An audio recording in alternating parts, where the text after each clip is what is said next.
3.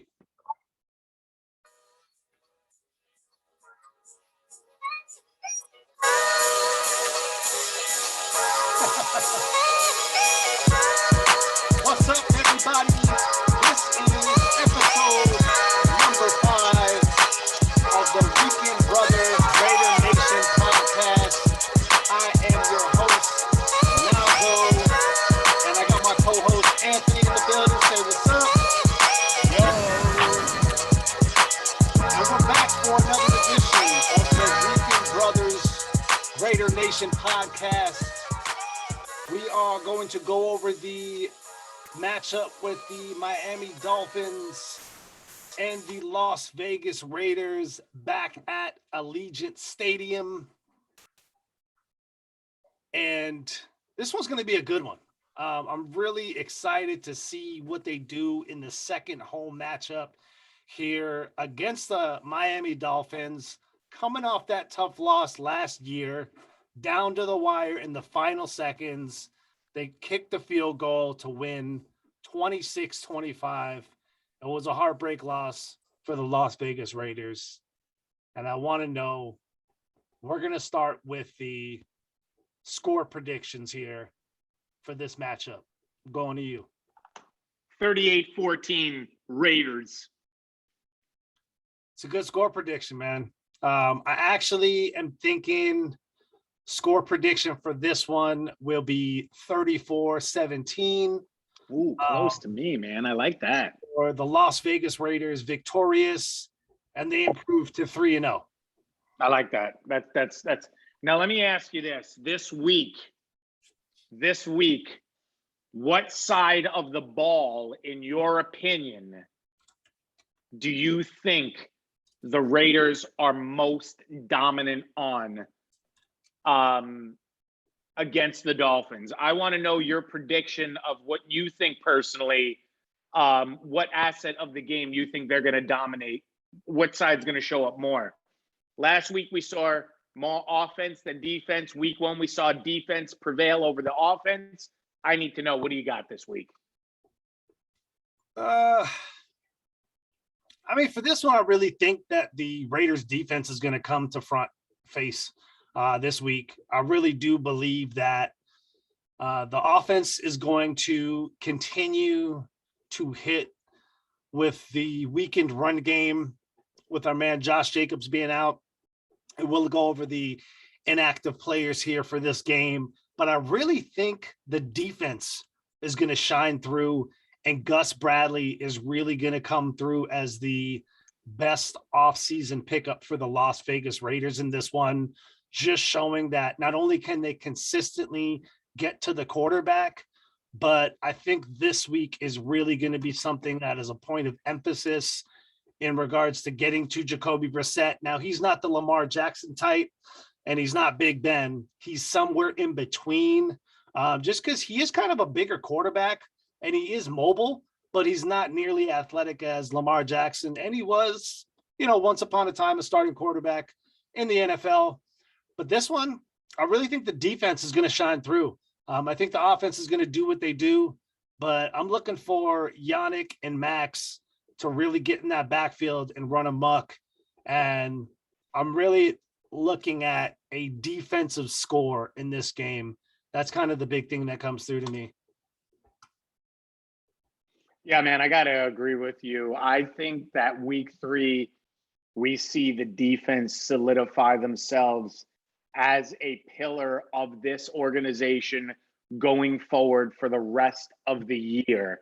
I think week 3 is the week that they show, and I think a lot of teams in general, by week 3, week 4, we see if it was a fluke or if it's a continued progression, and they continue to show the dominance. So I think that week 3 for the Raiders is where the defense continues to show that they're up there, the tops in the NFL. I think you're right. I couldn't agree more. I definitely predict a defensive touchdown this week for the squad. And we'll get into some of the guys later on that I predict to do better. Yep. But yeah, that's where I was going was I loved seeing the offense flash last week, but this week I really look forward to a depleted Miami Dolphins offense. Really, this is when a defensive team that really is tops really puts the foot against the neck and doesn't let up. And I want to see that this week. That's my opinion. There's blood in the water, you know? Yeah, exactly. So I think it's time the defense comes through. And just want to give you, according to Sportsbook Wire and USA Today, so the point spread is 3.5 in the favor of the Raiders. I saw it as much as 4. I mean, realistically, so the over-under total points in this one is 43.5. So I think I had 51 points and you have how many? You said 38-17? Yes. So that's 54. Yeah, so you're at 56.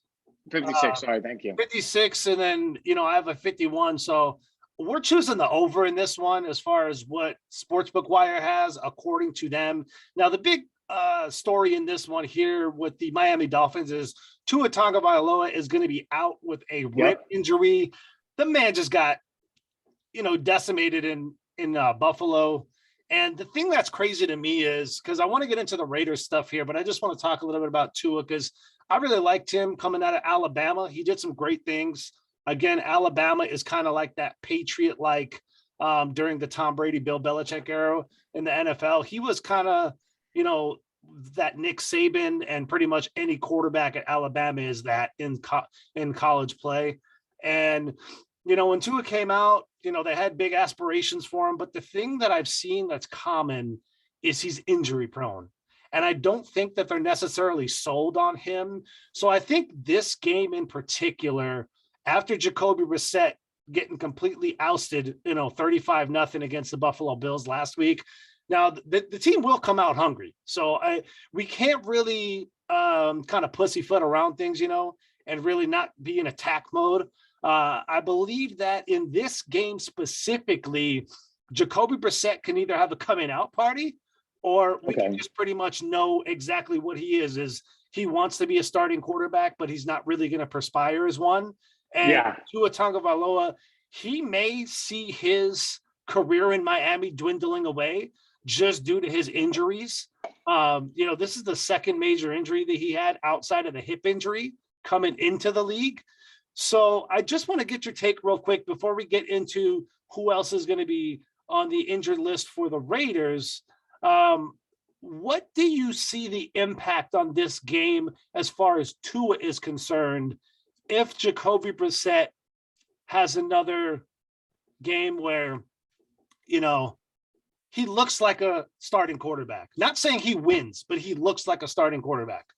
All right, So in all reality, Jacoby Brissett had his most successful time in the NFL in Indianapolis. The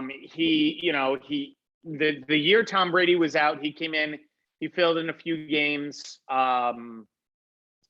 when Jimmy Garoppolo went down and he had to step in, right? And that's really when he made a name for himself. Yeah. He played decent with the Colts. When Andrew Luck went out, great. Okay, got it. This man is not to be confused with an NFL starter. He has the talent and he has certain aspects of being a good NFL quarterback, meaning he can run and gun a little bit. Yeah. But I don't foresee him having a lot of success against the defensive front of the Raiders. As I look at it right now, you have his personnel that are going to be playing this week: Myles Gaskin, Devontae Parker, William Fuller, Jalen Waddell. Not bad. Oh yeah, let's not forget Mike Gesicki. Yeah.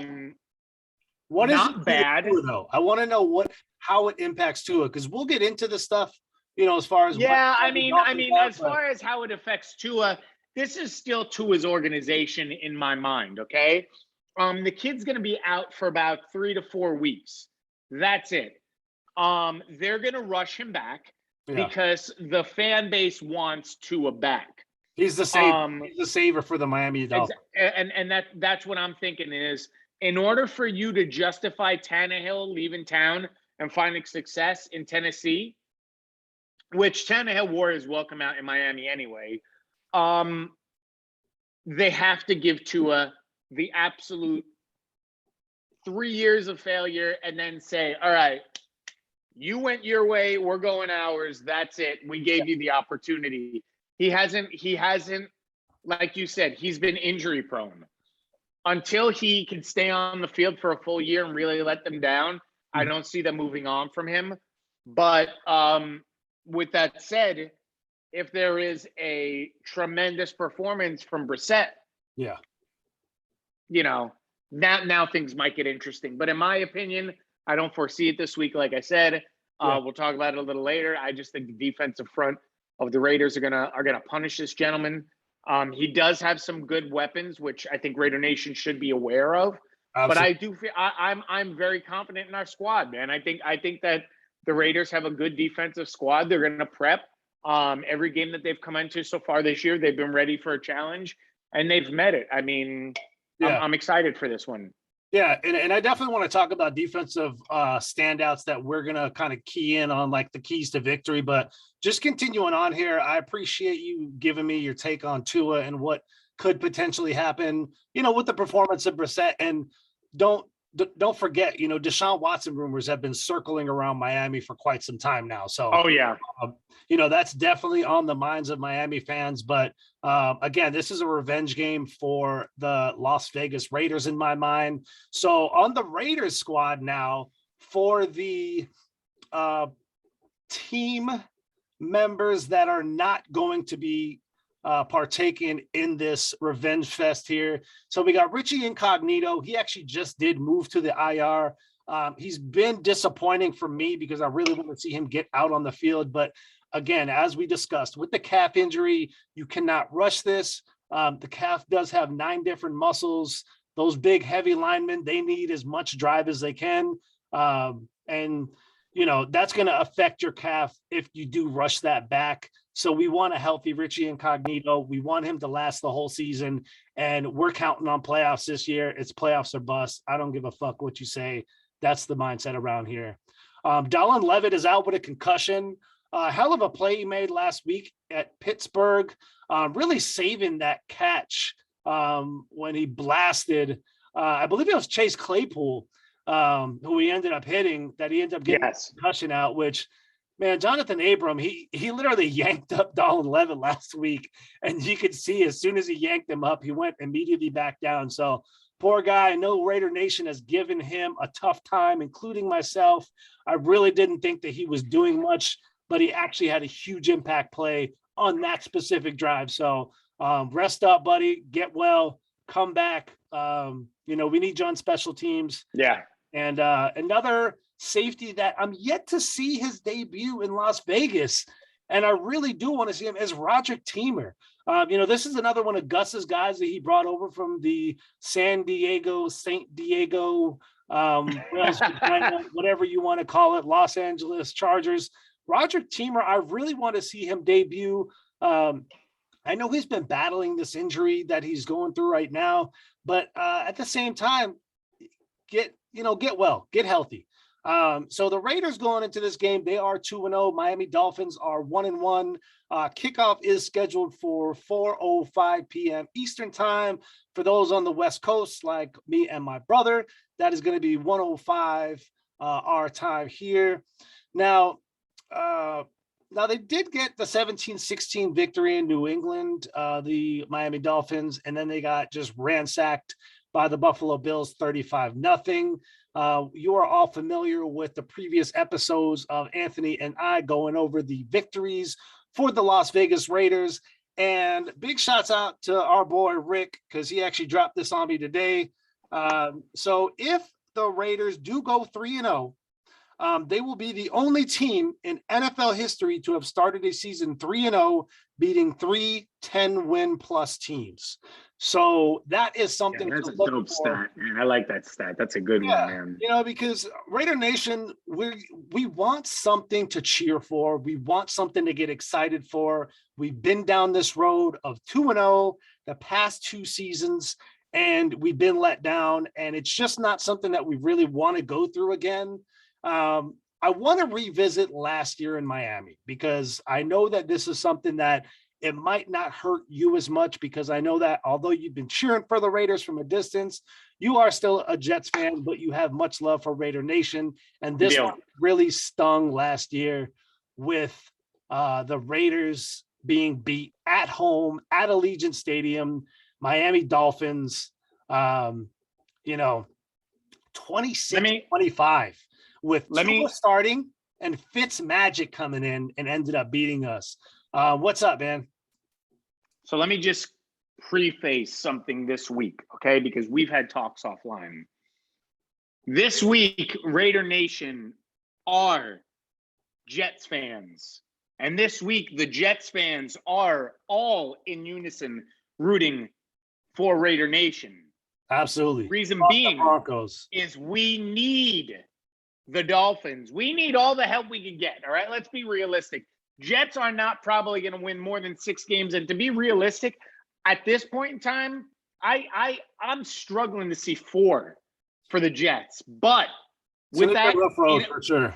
With that in mind, for you, my brother, I hope my Jets come out this week. And I'm talking about skull fuck the fucking Broncos, man.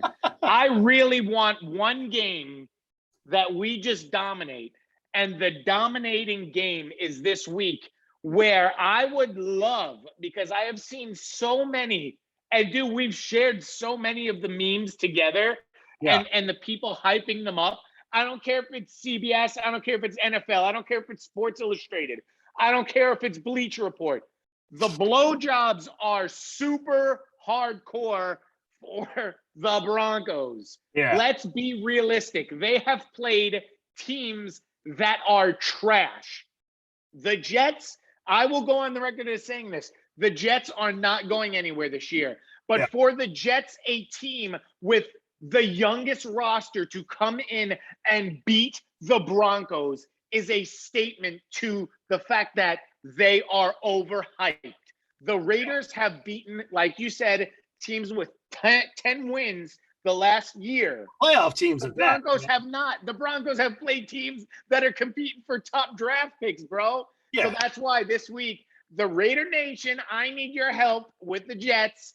And Jets fans, we will rally around you. We're going to do our best effort. I hope my man, Zach Wilson, has a baller game. I told you, I'm hoping 300-plus yards, 2 touchdowns. I hope Michael Carter goes crazy. I want just one game that the Jets come out and really beat a contender, and I want them to smash the dreams of the Broncos this week. That's it. That's all I want right now. Yeah, and I mean, that would help out us tremendously, just because, with the predictions we made, if everything goes through as we see, moving us to 3-0 and the Broncos fall to 2-1, that'll just help boost us up to the predominant number 1 spot. So just visiting last year's game, because this is something that I know Raider Nation, I mean, we're pissed off about this game. We want revenge just as the fans. And I know the players want revenge for those who are still there. And even the new players, I think it's been expressed to about how important this game is, that you could call it a trap game. You could really call it, upset alert game, whatever you want to call it. But the Raiders are not taking this one lightly. They know what happened last year at Allegiant Stadium. Now, the big thing for me, and this is probably the most revealing stat, we were able to move the ball, okay? We had 418 total yards, rushed for over 100, over 300 passing yards with 6.9 yards per play. We had 23 first downs, and this is the stat that sticks out to me that is going to be a point of emphasis. We were 0 for 10 last year on 3rd downs against the Miami Dolphins. The Dolphins. Did you say 0 for 10? 0 for 10 on 3rd down efficiency. And the Dolphins were 5 of 15. So every 1 out of 3 plays, they were making their third downs, and they converted on both their fourth downs that they did. And, the thing is, we had some penalties in that game. We only had 4 for 40 yards, but we did have one turnover that was critical. Then they had no turnovers. So I think the big thing in this one that I want to get your take on, because I'm going straight to the defense first, because Yes, that's sir. the thing that Yes, I'm sir. most hyped up about is in this one, we need to create turnovers. We need to get that push up front, and we really need to put the pressure on Jacoby Brissett, because like you said, they do have playmakers on Miami. You named Will Fuller, right? Mike Gesicki.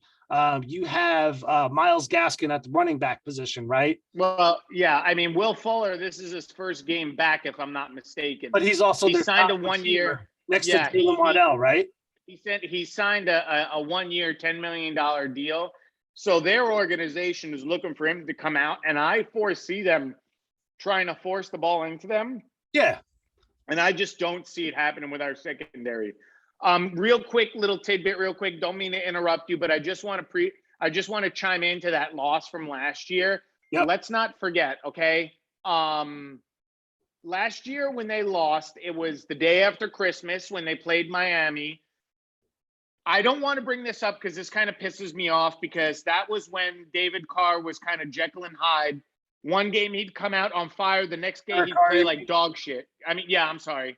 Yeah, Derek Carr. Happens even in the media. Don't even worry. Yeah, so I'm going to be honest with you. I really just think that he was very hot and cold. He wasn't sure of himself. I feel like last year the loss came as a result of confidence. And with those stats that you just threw out there with me, that's why I wanted to go back and look it up. Really, at the tail end of the year last year, they really blew their opportunities for what they could have done, because they really started out pretty well, right? Yeah. I just want to say that when you struggle against the Jets last year, okay, and you remember the miracle bomb in the end zone that you you were so angry at me that we were going to beat. I was angry at you because I was like, how can you do this to me? We need to lose because we need Trevor Lawrence. Like, come on, bro. Like, yeah. And so that's why I'm saying, like, with that being said, that is when the organization really, I feel like, was in a really bad spot. You've heard a lot of media sources, and we've witnessed it ourselves. This is a different squad, man. This is a way different squad. They have a different swagger. They have a different attitude. They just have a different sense of energy when they come to play. Yeah. In the first 2 games, I'm going to say for the first 2 games, because I don't want people to crucify me if something happens. No, but in the first 2 games, they've really come out with the energy that a lot of people have really been looking forward to on them. So, yeah, I mean, last year, I'm not making excuses for them, but they lacked confidence at the tail end of the year. Yeah, exactly. And the thing is, too, though, it's hard for Derek Carr to put everything on his back when he has absolutely no help on the defensive side. And that was one of the big things that Yannick Ngakoue stressed when he came over. He said, hey, the offense is good. We need to help out the offense and bring this thing along and solidify up this defense. Now, the thing that I was going to say, because you kind of got me off my point, but that's all right. Sorry, I apologize. I just wanted to touch base on that loss. So the new activations here from the practice squad who we brought up, Clinton Dix and Patrick Onwuzar, who is the former Baltimore Raven linebacker.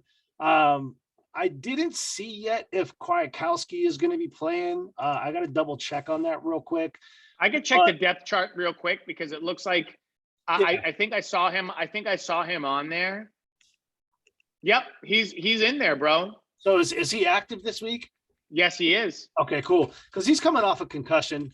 And the thing is I think the rotation at linebacker is a little bit different. But the thing that I love about him is he's actually a pretty decent coverage backer. Yes. And I know that with the running game, that's something that they're going to want to establish right on Miami's side. And I just know with Denzel Perryman, Corey Littleton, and then you have KJ Wright in there with that rotation, and even hoping that Patrick Onwuzar is going to get some, snaps in there because he's been on the practice squad for some weeks now since we got him, and he's been the protected player. This is going to be an interesting matchup on the linebacking side of the defense, because I think up front now Miami's making some changes onto the offensive line, especially after what Tua went through and how ransacked they got with the Buffalo Bills. Bro, I looked up their stats. They have 4 guys who are rookies on their offensive line. Yeah. Well, they had. Yeah. Like you said, they're switching it up. But I mean, I think Laramie Tunsil's probably their best offensive lineman, and he's been in the league like maybe 2-3 years tops. Well, but that's what I'm saying is that what kind of result, you as an individual, right? What kind of result do you expect from having a guy, even if they've been in the league a year, 1 year experience, and you have them other guys who were drafted in 2020? What do you expect for a guy who has also been in the league 2 years? This is his second year as a quarterback. And wait, no, this is his third year. Tua's third year, right? Yeah. So that's my thing is that, I mean, come on, bro. Like, what do you expect?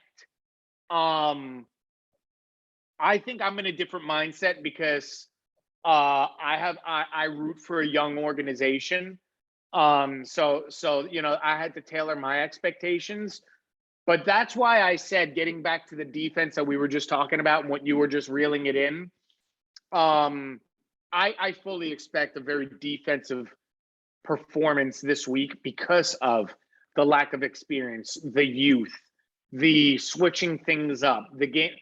Dude, I don't care who you are or what game plan you implement. There might be improvements, but still, this is a new game plan this week. And the Raiders have been performing at a high level. Now, you were talking about Clinton Dix.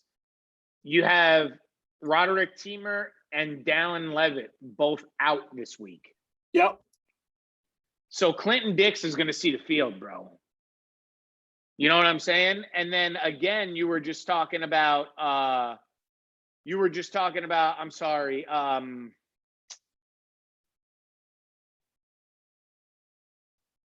Brain fart.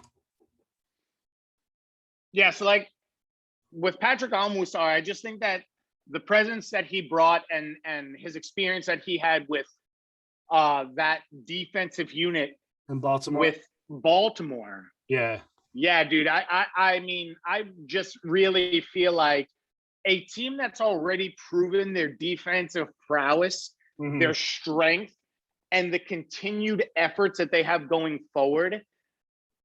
You know, I look at these two guys as massive W's, man. These are really good guys that you brought in.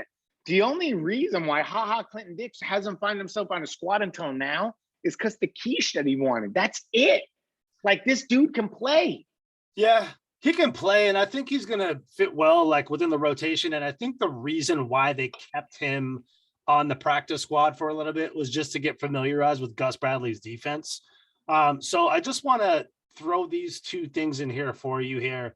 So the Las Vegas Raiders, they are ranked 10th in defense overall, and Miami Dolphins are at 18th overall.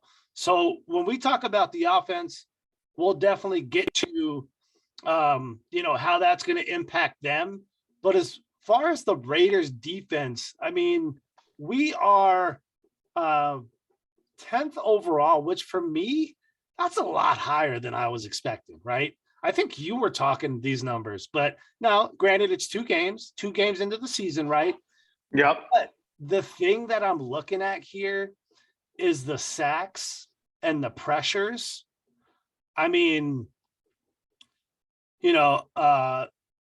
passing attempts were 8th, passing attempts 8th, and rushing attempts 7th. So, the thing is what this defense really is going to have to key in on is, one, collapse in the pocket on Jacoby Brissett. He's not the best scrambler. He's not Lamar Jackson, right? So we're not going to see like a Monday night showdown with Lamar Jackson where he was scrambling, making these incredible moves and getting, 20, 30 yards rushing. The coverage is going to be there, especially with the way Gus Bradley plays. The coverage is going to be there. So again, I'm going to key in on one area that I've been talking a lot about. And with the big addition of having Kwiatkowski back is that linebacking core, because we all know that the Miami Dolphins are going to want to run the ball, right? Because that opens up the pass, especially with Will Fuller being back. So my question to you is, because I'm going to key in on the linebackers this week, what's going to be the key to victory on defense for the Raiders this week? I got a gentleman that I'd like to speak to you about that I think is going to have a great game. Well, tell me first before you key in on your players. Well, I know that, but this goes into it. Go ahead. Defensive tackles is what you're looking at this game. Oh yeah. We already know that the defensive ends can hold their own. Yep. But the defensive tackles are where the pressure is going to come from this game. Absolutely. That's what's going to make Brissett sweat his balls off. Mm-hmm. He's going to have a very difficult time. I really think that they're going to get Gaskin involved a lot because there's going to be a lot of pressure on him. Mm-hmm. And I really feel like, for me personally, my position of emphasis this week is going to be from the defensive tackles, Quentin Jefferson and Jonathan Hankins. Jonathan Hankins is the man I'm looking at this week, bro. And, it's crazy you picked him because he was actually one of the best run stuffers that has remained on the team when we did this roster turnover on defense. And Quentin Jefferson just doesn't get enough love, man. That boy is a beast. Not only did he play on Seattle, he also played on Buffalo Bills, that stout defense. Oh, yeah. Here. So I'm with you with the defensive tackles. Now, I'm going to go even one more here on your defensive tackles here. My man's a little healthier than last week. And again, you've heard me say his name, Darius Philon. Look for him to have more of an impact because he's going to get he's going to get his snaps. And to be honest with you, the hot hand right now is Solomon Thomas. Because so last week, just refresh my memory, Philon was still questionable up to game time. He was still playing, but he didn't get nearly the snaps that he did in game one, correct? Solomon Thomas got his snaps elevated due to the fact of Darius Philon tweaking his knee. But the thing is Darius Philon, he wasn't questionable all week. He was a full participant. Okay. So that tells me right there that he's getting healthier. He's recovering more from that initial injury. The thing is that rotation of Quentin Jefferson and Jonathan Hankins and Darius Philon and Solomon Thomas, you have a lot of power and speed from first unit to second unit. And that makes me excited because, like you said, that inside penetration is what we're going to need. Yes. Because we will have, so I'm thinking Cleve Farrell's probably going to get his snaps up this game. So you're going to have Max and Yannick, who are damn near going to play all game. Well, hold on. Why do you think Farrell's going to have more snaps this week? I just think because he was battling that back injury, and I think, he didn't get many snaps, but I think with this game and how much rush is going to be on Jacoby Brissett with Yannick and Max, I think they'll need breathers. So I think Klee and Carl Nassib will end up coming in and cycling out those guys. And it may just be for Yannick more than Max, but I think it's good to get Max off the field here and there so he can catch his breath because the dude has a nonstop motor, right? Yannick was a full participant all week in practice off of that hamstring tweak that he had, which that just goes to show you the mindset of this defensive front, that he's setting the tone, not only as a captain, but the mindset of saying, hey, listen, no matter what it takes week in and week out, I'm going to make sure I'm available for this team because we want to win. So you gave me Jonathan Hankins, and Quentin Jefferson, right? Well, I said Hankins for sure. Okay, Okay. I just wanted to But I'm saying emphasize those two that's the guy. specifically But with yes, those are the Hankins more highlighted. defensive guys. Yeah, and I mean, as a fan of him, Yeah. I'd like to see Clinton Dix, but that's secondary. I think that personally, the battle this week and the most impactful area are going to be the defensive tackles. As a fan, though, I want to see Clinton Dix mix it up and have some like huge play like KJ Wright did in week 1. And I'll tell you who's going to have that on the line, because I want to go into the linebackers and secondary after this. I think Yannick Ngakoue is going to have his week this week. I think getting that hamstring back to full strength, having less snaps last week, and seeing what that rotation really is all about on that Gus Bradley defense. The key here is inside penetration. We're keying in on Quentin Jefferson and Jonathan Hankins, and a little bit of sack artiste Yannick Ngakoue coming through. And I'm going to make a prediction right here. I'm going to make a prediction that Yannick Ngakoue has 1.5 sacks in this game. Okay. Ooh, I like that. Half sacks for Yannick Ngakoue. Now, do you think, because keying in on the defensive tackles, is Quentin Jefferson and Jonathan Hankins going to be more of a force on the pass rush? Or do you feel, because it's only one of two ways, and I'm asking specifically for a reason, are they going to be more of a force in the pass rush, getting to the quarterback, creating that pressure for the ends? Or is it going to be Jonathan Hankins being a key in on the run stopping for that defense? I feel like this is honestly what I feel. Okay. People can't take my pick as he's going to be just the standout player. Yeah. I think what Yannick Ngakoue did to contribute to the two sacks that happened last week with his pressures, that's why I'm looking at Hankins this week. Mm-hmm. I think he's going to cause more attention to be drawn to him, which is only going to let Mad Max fucking run wild. Yes. I think, and this is going to be a bold prediction, I think Max Crosby is going to have three sacks this week. Whew. I think he's going for 3 sacks this week. I have no idea why. I really feel it. But I just think that Hankins is going to cause pressure to the point where you're going to need help. And there is no additional help up front. You're going to shift, like you need to pick your poison. Yeah. And I think what may happen is you might see the Condor get a little tricky, move off back, and then jump back in and cause that pressure. So that's why I'm saying that it's going to cause it. I don't have a lot of faith. I really am a Myles Gaskin fan because, I have him on my fantasy team. But I will tell you this. I have him there for offensive weapon. Mm-hmm. I don't think that their pass protection is there. Yeah. I think that our defense is going to live in their backfield. Mm-hmm. I personally would love to see, Brissett have a very difficult day. Yeah. So just to confirm, because I want to move to the linebackers and secondary, and then the question that you asked me, he's going to cause a lot of pressure.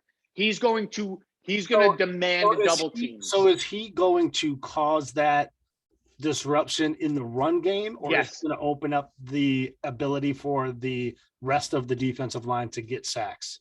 I think you can minimize the amount of running yards to roughly, I'm going to be generous and say 65 yards rushing for the game total for Miami.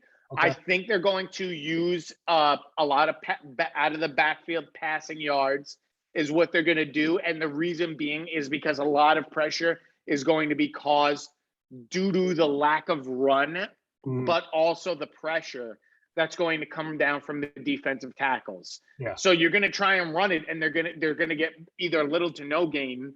And then when Brissett comes out ready to look for the deep ball. They're going to be heavily under pressure to the point where they're going to only have the option to really throw the 5 to 7 yard passes or the pass in the backfield for the 3 to 5 yards. Okay. So moving to the linebacking. I hope that answers your question. Yeah, no, it does. And I don't want to spend too much more time on the defense because I think we have a general consensus that up front is where really all the noise is going to be made. And in turn, that's going to help out the back end. Now, with the linebacking core, my man Denzel Perryman has been shining. He's been a stud since he's came to the Raiders. And he's been not only that, he's like a quiet leader who shows with his play on the field. And KJ Wright is kind of like that general in that linebacking core that keeps everyone kind of together, disciplined, and on their assignments.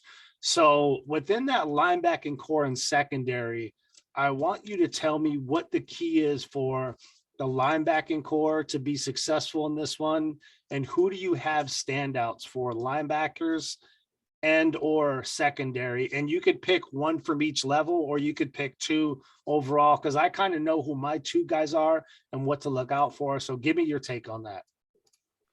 So I'm still going to stick with Corey Littleton. I'd like to see him be a little bit more impactful this week. I think that your big boys are starting to get noticed. And by big boys, I mean, we're talking about Denzel Perryman, KJ Wright, Casey Hayward. They're already on people's radars. So people are starting to game plan for them.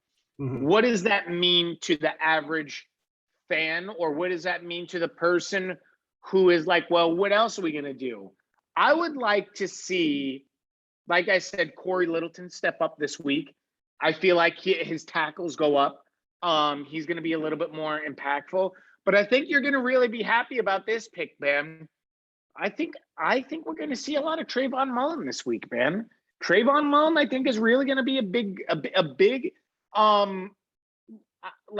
think he's going to cause a lot of chaos in the secondary. I think those wide receivers that I talked about at the top of the show, I think they're going to have a lot of problems, man, because Casey Hayward's back there. You've been a very big fan of Trayvon Moehrig, right? Jonathan Abrams back there. But I think Trayvon Mullen this week, I think he comes in and he joins the party. I think he disrupts something, and I wouldn't be surprised if he gets a pick off a tip off the linebackers or something and tries to bring it back a few yards, man. He was honestly that pick on Big Ben, so so the interception in the secondary. So exactly. So that's why I'm saying I look for more of that. Mm-hmm. I do look for Corey Littleton to get a little bit more involved in the chaos that's caused, like kind of like I was talking about earlier with the short passing yards, and linebackers are going to definitely be a little bit busier than usual. I definitely do think that this is going to be a big game for Denzel Perryman. I mean, I'm sorry, not Denzel Perryman. I think, of course, Denzel Perryman's going to be involved, but I know that that's one of your guys. But like I said, for me, I'd like to see Corey Littleton. Yeah. And I think for this game specifically, because it's just the notion that I get from this Miami coach. I think it's Brian Flores, right? That's his name? Yes. Okay. The thing that I noticed that he did mention that a lot of teams aren't doing against the Raiders, or they try minimally, is the screen pass. And I think that's something to catch this defensive line off guard. I think that's something that we need to focus in on, and the linebacking core is going to have to be keyed in on this, right? Yes. So in comes my man, who is not a linebacker, who sniffs this out like a drug sniffing dog does a kilo of cocaine at the airport. My man, get ready, because it's Dr. Nas time, okay? Ready. Nate Hobbs. He is going to be in there, and what he is going to do is he will be able to sniff out those screens, because I think they're going to run that a lot more often. And I think we see a lot more Kwiatkowski and KJ Wright involved in those close to the line plays, but really highlighting Nate Hobbs in that slot corner position, because he does play close to the line.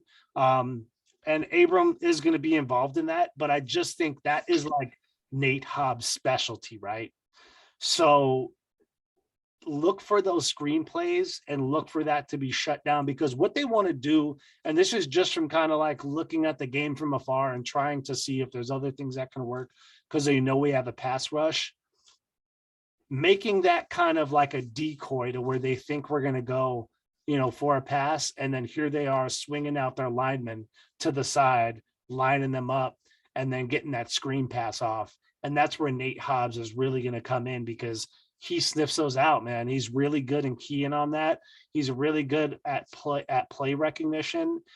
And with him, I would say with the linebacking core, look for Kwiatkowski and KJ Wright to really make an impact, but Nate Hobbs to really flash. And on the back end, because I love me some Casey Hayward, I think this is the week that Casey Hayward gets his pick. He was so close in Pittsburgh, but I think Casey Hayward is a veteran enough where he's got enough years on this wide receiving core of the Miami Dolphins, even with their most veteran wide receiver, right? To where he can disguise his coverage and really jump the ball on Jacoby Brissett and get that pick. So my two guys that I'm keying in on this week, Nate Hobbs on those screen passes and Casey Hayward on the back end. What do you think about that? I like that. I mean, I like Hobbs. Casey Hayward definitely deserves the pick. He's literally done everything for the secondary. He's caused pressures. He's broken up big passing plays. You're absolutely right. I would love to see him get the pick this week. Yeah. Because I honestly just feel like he deserves it, man. He's done everything that could have possibly been asked of him when he came over. I'm very satisfied with your secondary picks. And I wouldn't be surprised. This is kind of a third surprise is I wouldn't be surprised if KJ Wright gets a couple pass deflections with them going to Gesicki, because I know that they're going to try to get the tight end involved. I know in Baltimore, they weren't really successful with Mark Andrews. And last week they did have some tight end play, but I feel like if there's going to be a guy to sniff those out and get those pass deflections, and hey, if he ends up getting an interception, that's great, because we know KJ Wright could do that. But I really do believe that KJ Wright gets a little bit more involved in the tight end coverage this week, along with Kwiatkowski. And again, I think our defense really comes up big in this one. And again, my prediction was a defensive score in this game on the Miami Dolphins. So with that being said, let's flip it over to the offensive side, right? So Miami's no slouch on defense. So no, sir. So we said, after we looked up what the defensive standings were with the Raiders sitting at 10th and Miami Dolphins sitting at 18th, they have two amazing corners, right? They have Byron Jones. Yep. Xavier Howard. Yes. Both of them are premier cornerbacks in the National Football League. Pro bowlers. Pro bowlers. Pro bowlers at that.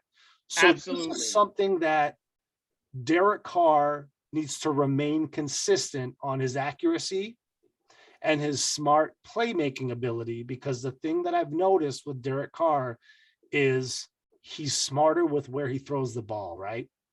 So now my take is I think they're going to spread the ball out a lot in this one, but I really think Darren Waller is going to have a great game, because I think he's going to get more involved than the Pittsburgh game.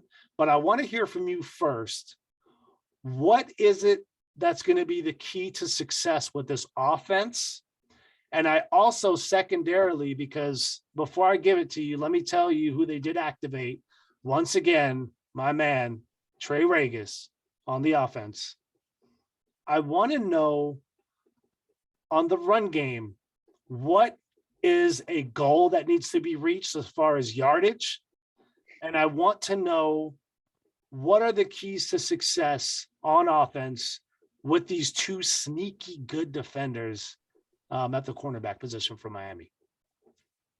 I have two names for you that I don't think that you think I would pick. All right. Pick one. this week. Yep. Willie Sneed. Oh, okay. I'm going 5 catches, 75 yards. Okay. If he gets in the end zone, it's a bonus. Mhm. However, you highlighted perfectly. You have 2 marquee Pro Bowler men in your secondary. Yep. Who does that look at that you're going to try and take away? They're going to be looking at Waller. They're going to be looking at Ruggs, because let's not get it twisted. Ruggs turned heads last week. He is on people's radars. Oh, yeah. And Edwards is getting on people's radar. Who is the odd man out? I'm doing it by logistical thinking. Yeah. It's Willie Sneed. Willie Sneed has had a catch here from no yards week 1. I think he threw the pick that Derek Carr threw was off his helmet.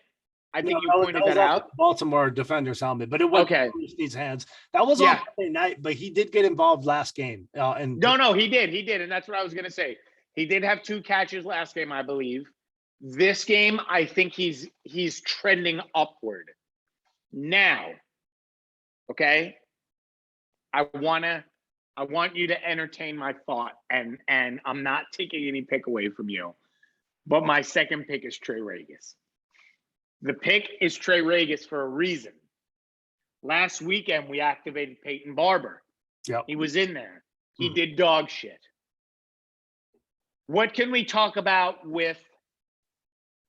I mean, he led the team in rushing, but it wasn't anything earth-shattering. It wasn't what we thought. We thought we would get 50 plus, 60. We'd have a good rushing effort. It really wasn't great, right? Now, when we talk about Kenyon Drake, let's not get it twisted. Kenyon Drake is your option out of the backfield. You're going to toss to him. He's still going to be good for about 60 to 75 yards out of the backfield. Give him check it for about 5 to 7 passes out of the backfield. He's going to get you some yards, right? But Trey Regis, I think this week has earned his opportunity for you to feed him the rock. See what he's going to do with the ball. I look for limited success, but when I say limited success, I want you to focus more on the success part. Don't look at 100 yards. Look at anywhere from 55 to 80 yards with possibly a red zone touchdown getting in the end zone. I think you feed this young man the ball and you see what he could do. This is now his 3rd week that you've had him on the roster. Yeah. I think this is the week you give him the ball. Now, if they don't, I'm not going to be surprised. But the reason why we do this, my man, is because we think outside the box and we go out of the spectrum of saying we don't highlight DC. We don't highlight Darren Waller. We don't highlight the guys who are going to get the ball. We look at the guys who are going to step outside the performance. Those are my 2 guys. Let me ask you this: from my mind to your little thinking pot in here, what are you thinking of my picks? I think Willie Sneed is kind of an off the cuff pick, but I like it, and I'll tell you why. And I like the Trey Regis pick because I'm a huge fan of his, especially since he was undrafted and he's on the active roster. That just gets me hyped right there because he's a fucking bruiser.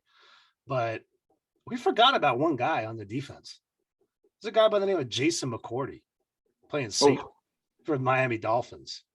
So who's going to be lined up on him? Most likely, that's probably going to be the guy who's over Hunter Renfro. On those little hitches that he does, his little routes that he's on. I mean, Jason McCourty's going to be there. Now, I think Willie Sneed is good because he's a sneaky good wide receiver. He is sure hands. I know in Baltimore, people were pissed it went through his hands. Again, Derek Carr threw like 120-mile-an-hour fastball at his hands when he was like 3 yards away. I get it. If he's going to miss, he's going to miss big. But at the same time, if he tossed that a little bit softer, that would have been a touchdown. So I think that's a really good pick in the scope of, okay, so we got Byron Jones and Xavier Howard locking up our go-to guys who are going to be Henry Ruggs, Darren Waller, And you got Jason McCourty, who's going to be taking care of business on Hunter Renfro or Brian Edwards, depending upon what the route is. And, Eric Rowe, he's no slouch, man, at safety as well. So, and the thing I forgot about Miami, man, is they have Christian Wilkins, former Clemson D tackle, who's on there. They got Raekwon Davis at nose tackle and Emmanuel Agba. And they also have Jalen Phillips, who I don't know if he's playing, who's the rookie this year, but I know that they got some young, talented cats on that defensive line. So we really got to make the most of the people who we have available. And like you said, spreading the ball around and getting it to an under the radar person like Willie Sneed, I think it is very possible for him to get 5 catches, 75 yards. And secondarily, we need Trey Regis in there, man. Like, I know Peyton Barber is the guy to John Gruden, and I saw some clips throughout the week of him in practice, making catches and doing these little pass routes. But the thing is if we don't establish the run, Miami has the secondary to clamp us down. And how pissed would Raider Nation be, me especially, I'll probably lead the charge, and talking shit about, getting locked down by Miami after that 35-0 loss they had when the Bills pretty much had their way with them. So I think the picks are great. I'm going to have to go because I like that Trey Regis. Wait. So just to clarify, are you said that you like my pick with the Trey Regis running the rock? I really do, but that is a coin flip because if he does play, which I think it's time John Gruden really uses his fucking head because he's an offensive-minded coach who does have a great insight on player ability. Peyton Barber didn't really show us much except for getting those few runs when they counted, right? So if you use Regis earlier on when you're actually running, because the whole synopsis about Trey Regis is he's not a great pass blocker, right? So get Peyton Barber in there to pass block and on passing routes to swap out with Kenyon Drake and have Trey Regis tote the rock and have him and Kenyon Drake swap that out. This way Drake is. But I mean, I could see why Gruden doesn't do that because if Regis has been a notorious person who is bad at pass blocking, if you see Regis in there, then you immediately know that you're going to call a prevent defense and you're going to try and stuff the fucking line because you're going to hand the ball off to Regis. Or maybe he's not going to roll out to block. Or maybe you give Trey Regis the opportunity to show you that he can pass block. And that's why I'm agreeing with you. My thing though is that you were saying that we need to get the running game going, right? Like we talked about the secondary. My thing though is that if Trey Regis doesn't get the opportunity for you, who's the man who's going to run the ball for you? If Trey Regis isn't it? Because I think I made a pretty compelling argument why you use Trey Regis because Peyton Barber did run the ball, but even you agreed he didn't show you anything. Who's the man? What are you going to go with Kenyon Drake again? There's the man who needs to get his revenge on Miami. He's motivated this week more than any other week. Yo, that's a really good point. So let's just say if there's anyone he's going to want to run all over, it's going to be Miami because when he was on Arizona, he was not available. So he didn't play against Miami when he was on Arizona. That's true. That's right. So if there's ever a game that somebody's more motivated, and I will take heart and determination over, player ability in some instances. But if we're talking about getting that run game started, we're talking about Kenyon Drake getting that thing going. And look for my man, like I told you before, because Kenyon Drake is one of my guys, Brian Edwards. Brian Edwards is going to have his game this week because the attention is going to be on Waller, the attention is going to be on Ruggs, and they're going to have to look for third and Renfro, and it's going to be third and Edwards now because Edwards is going to free up. And Brian Edwards, I keep telling you, that boy has hands that are stronger than anyone in the NFL, and I really see that Des Bryant protege as far as his hand strength and his catch ability. because I think he wants that back from Pittsburgh last week when Leatherwood got called for that holding call when he got that. Oh. Okay. So I want to just apologize to you in front of all of our viewers that we have, because I asked you, yo, why were you so high on Edwards? Why are you so high on Edwards? I don't get it. But you're right, man. This dude's got some hands. He's very good with the ball. Very good frame. After the catch, he's tough. I like him overall. I even would go as far as to say, I think I like him a little more than Henry Ruggs, man. Well, Henry Ruggs takes the top off, okay? Brian Edwards will win the position battle and he'll fight for the ball. And he's the type of wide receiver that will go up and get it and rip that thing out of the hands of a defender. And that's the type of wide receiver I like, because there was another guy, and I'm not comparing player ability to him, but there was another guy who used to do it the best, and they called him Megatron. Okay. I was gonna just say Calvin Johnson, baby. Yeah. So I mean, the thing is he's healthy. Derek Carr has confidence in him, and he's starting to find his way within this offense that is really not been talked about a lot, but he's going to be on people's radar come week 8, where he's actually have some stats behind him. He has some success. And the thing is Henry Ruggs on our squad is the Tyreek Hill of the Chiefs, where he could take the top off just with less yardage at this point, because he has the same player ability as far as Tyreek Hill, as far as that burner, leave people in the dust ability. Now, I'm not saying he's going to get as many yards, because, we've seen Tyreek Hill do crazy things, but that's our kind of combatant when we play the Chiefs. Henry Ruggs is our guy.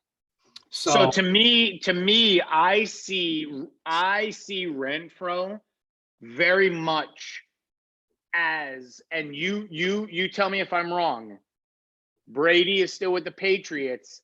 I see him as the Wes Welker man, who he's getting the ball, and he continues to show up when you need him there most. Yeah. Well, and the thing is the thing that's really underestimated about Hunter Renfro is his catch radius and his catch ability, as well as just the low percentage of balls he drops. He doesn't drop many balls at all. Okay. And the thing with Hunter Renfro that is very underestimated, because the big thing about him coming out of Clemson was he's not fast enough. His game speed is way different, and his ability to shift and change directions is what makes him have the yards after catch once he does catch the ball. So I still would say he's a big piece of what happens in this game as far as the offense firing on all cylinders. But I think this is going to be another game where we spread the rock out. Darren Waller, I think, rises up and is the top pass catcher in this one.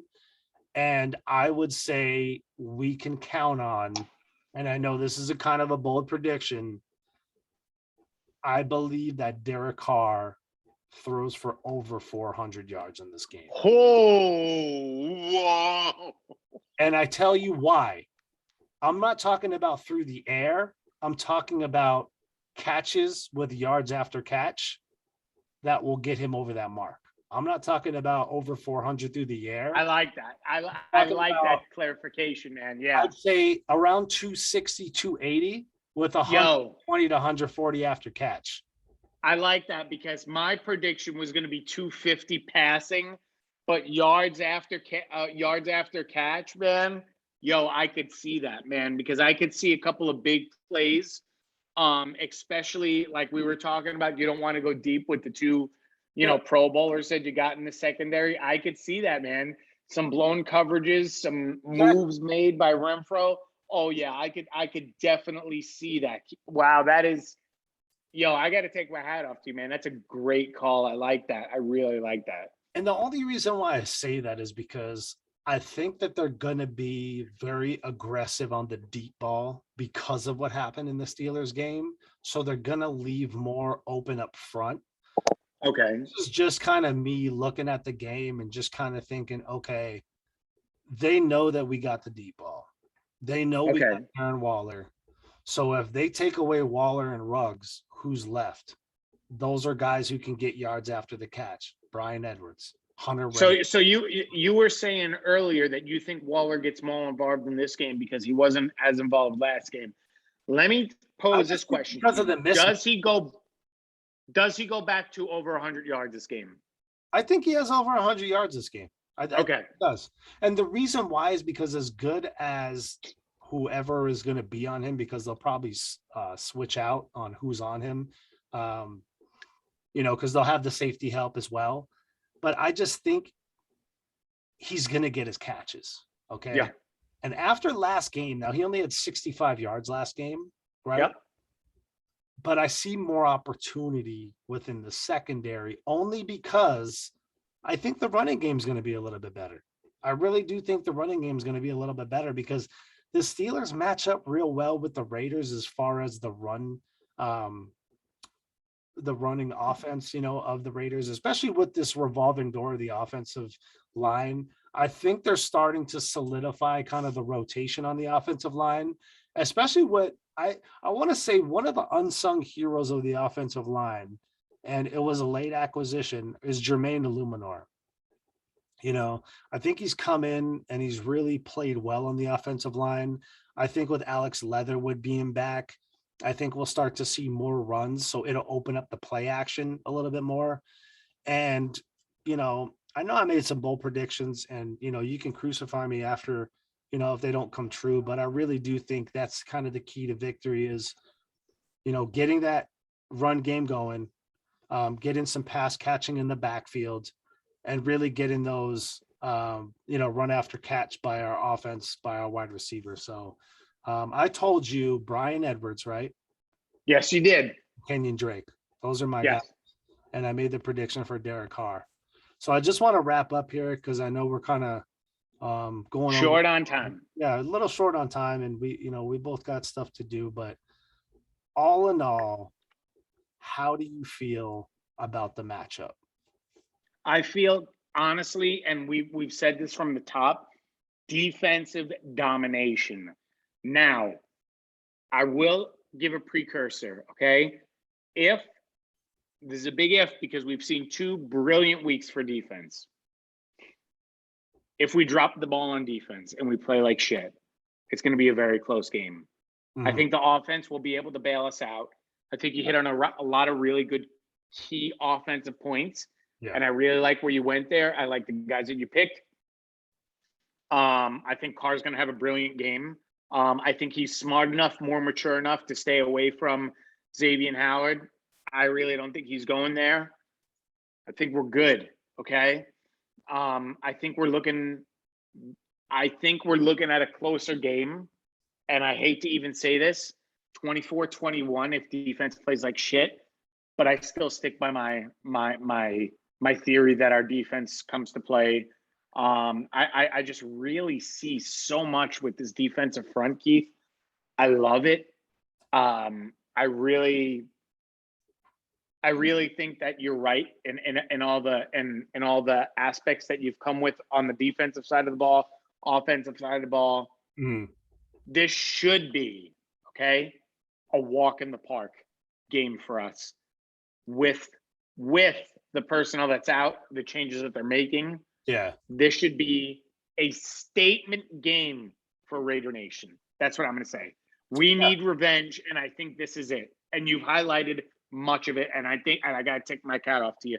This is a good one, man. You really highlighted it well. Yeah, and a statement game at that for sure. And the thing is we move to 3-0. You're looking at the 2002 Oakland Raiders, Rich Gannon style, where we made the playoffs. So with that being said, just want to cue the music here and let you guys know to please like, subscribe, and share. And, again, this is the Rican Brothers Raider Nation podcast. And I just want to let you know that we really do appreciate you guys coming out, checking us out, all the views, all the subscribers. We really do appreciate you all. And, from your boy Nazo and Anthony, we just want to say much love to you. Please view this before the game. Again, 1 o'clock, 1:05 West Coast, 4:05 on the East Coast.